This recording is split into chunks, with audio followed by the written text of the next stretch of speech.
I gotta tell you something. I just woke up from a nap. You know what my alarm said? It's story time! Hey, story time with Uncle Scotty. You may know, my name is Scotty, Uncle Scotty. I'm the host of Storytime with Uncle Scotty. Just gonna have a drink of water here. And what nice mugs they are. What nice mugs they are. Special shout out to our featured sponsors, and featured sponsors. That's what we have here. Our featured sponsor is Time. Our featured sponsor, Time Leaves. They go together. Time and Time, again. Time. Spicing up stories since 1422. Everyone knows that. As you can recall, we were reading James and the Giant Peach by And before we get started, I have another question from a viewer. Let's see what this question is. Hi, my name is Leonard Wallen. I have a question for you. Why do you keep making up names? Why do I keep making up names? Young Leonard would like to know why I keep making up names for this gentleman. Well, partially because he's a complicated person.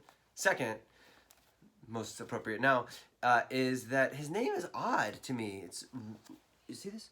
Roald Dahl.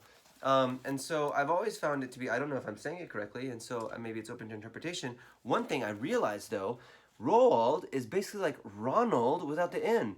Ronald. So maybe it's just Roald. Like Ronald, but Roald. Roald Dahl. Hope that answers your question. Thanks, Leonard, for sending that in. If you want to send one in, please come on. Love to get some more viewer mailbag happening here. Hear what your experience is.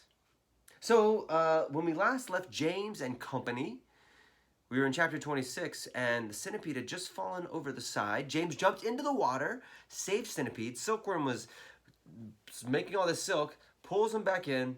They're on top. Night's coming. Ogre and Grasshopper, very wise, because he's older, suggests that they all stay on top of the peach and keep watch. And let's see what happens next in chapter 27. Chapter 27. James Henry Trotter and his companions crouched close together on top of the peach as the night began closing in around them. Clouds like mountains towered high above their heads on all sides, mysterious, menacing, overwhelming.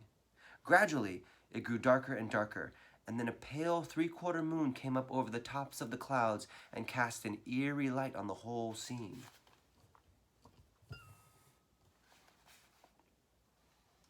The giant peach swayed gently from side to side as it floated along, and the hundreds of silky white strings going upward from its stem were beautiful in the moonlight. So also was the great flock of seagulls overhead. There was not a sound anywhere.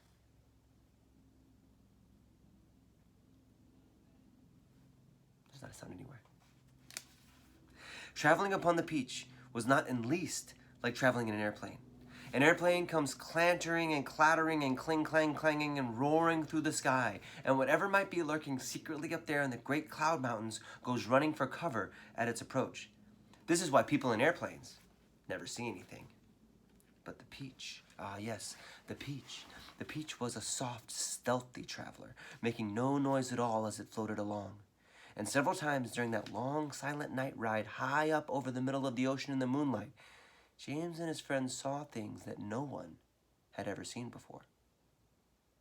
Once, as they drifted silently past a massive white cloud, they saw on top of it a group of strange, tall, wispy-looking things that were about twice the height of ordinary men. They were not so easily to see at first because they were almost as white as the cloud itself. But as the peach sailed closer, it became obvious that these things were actually living creatures, tall, wispy, wraith-like, shadowy white creatures who looked as though they were made out of a mixture of cotton wool and candy floss and thin white hairs. So, two things. First thing, here's the beautiful peach traveling silently through the sky. You see all the seagulls, all of our friends up there, getting some rest. Here's the pale three-quarter moon, clouds, quiet, eerie light. Now, these things, these living things, tall, wispy, wraith-like. Wraith is like they're made of like twigs and sticks, you know, like a stick man or person. Shadowy white creatures who looked as though they were made out of a mixture of like cotton balls and cotton candy and thin white hairs. Ooh,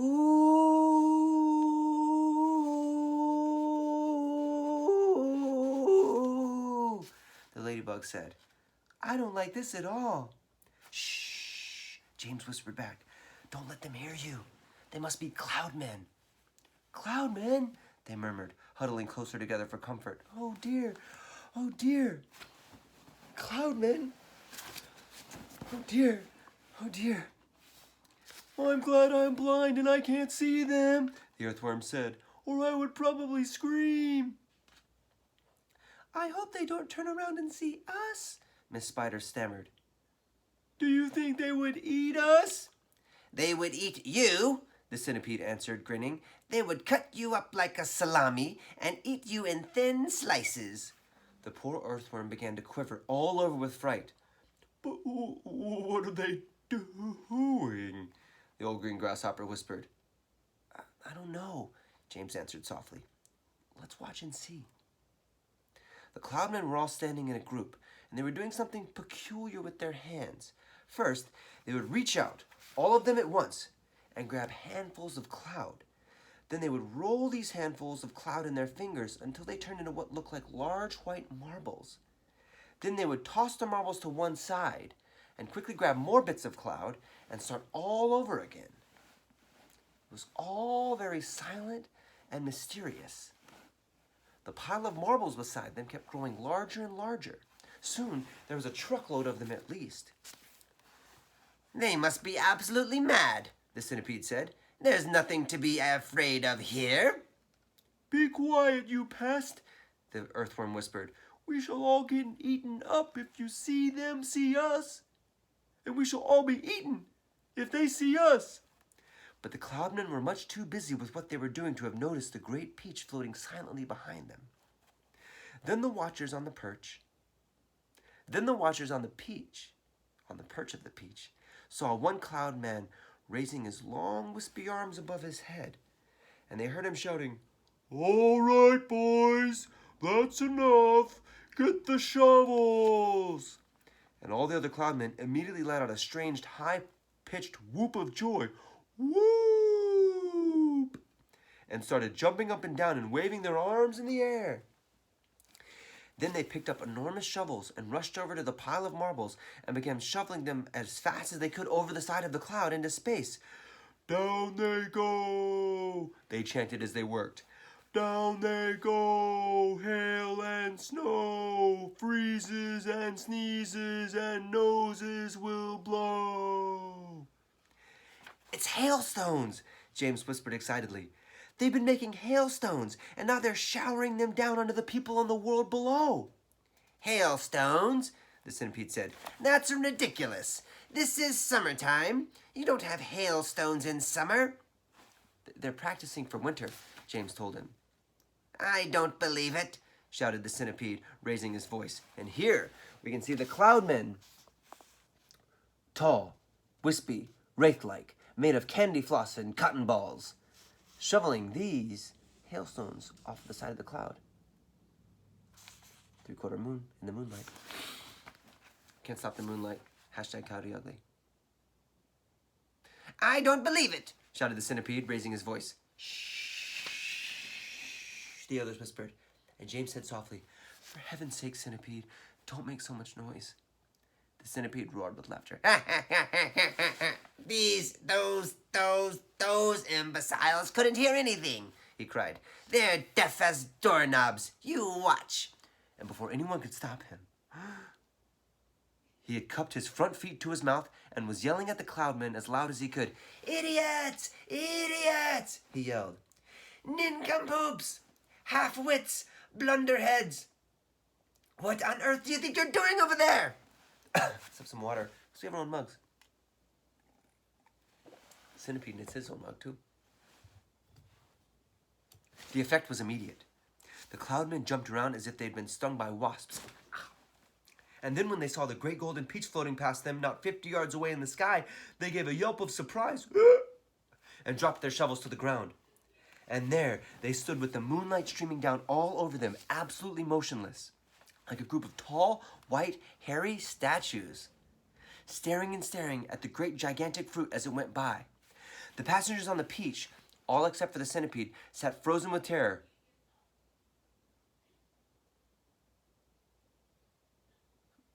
Looking back at the Cloudman and wondering what was going to happen next. "Now you've done it, you loathsome pest," the earthworm whispered to the centipede. "I'm not frightened by them," shouted the centipede, and to show everybody once again that he wasn't, he stood up to his full height and started dancing about and making insulting signs at the Cloudman with all 42 of his legs. This evidently infuriated the Cloudman beyond belief. All at once, they spun around and grabbed great handfuls of hailstones and rushed to the edge of the cloud and started throwing them at the peach, shrieking with fury all the time. "Look out!" cried James. "Quick, lie down! Lie flat on the deck!" It was lucky they did. A large hailstone can hurt you as much as a rock or lump of lead if it is thrown hard enough, and my goodness, how these Cloudmen could throw. The hailstones came whizzing through the air like bullets from a gun, and James could hear them smashing against the sides of the peach and burying themselves into the peach flesh with horrible squelching noises.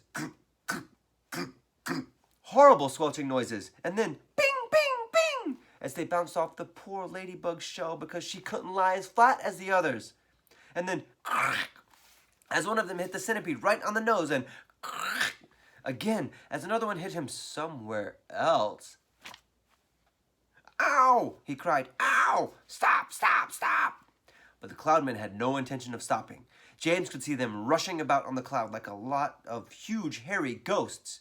Hairy statues, hairy ghosts, Harry Styles. Picking up hailstones from the pile, dashing to the edge of the cloud, hurling the hailstones at the peach, dashing back again to get more. And then, when the pile of stones was all gone, they simply grabbed handfuls of cloud and made as many more as they wanted, much bigger ones now, some of them as large as cannonballs. "Cannonball!" "Quickly!" cried James. "Down the tunnel or we'll all be wiped out." There was a rush for the tunnel entrance, and half a minute later, everybody was safely downstairs in the stone of the peach, trembling with fright and listening to the noise of the hailstones as they came crashing against the side of the peach. You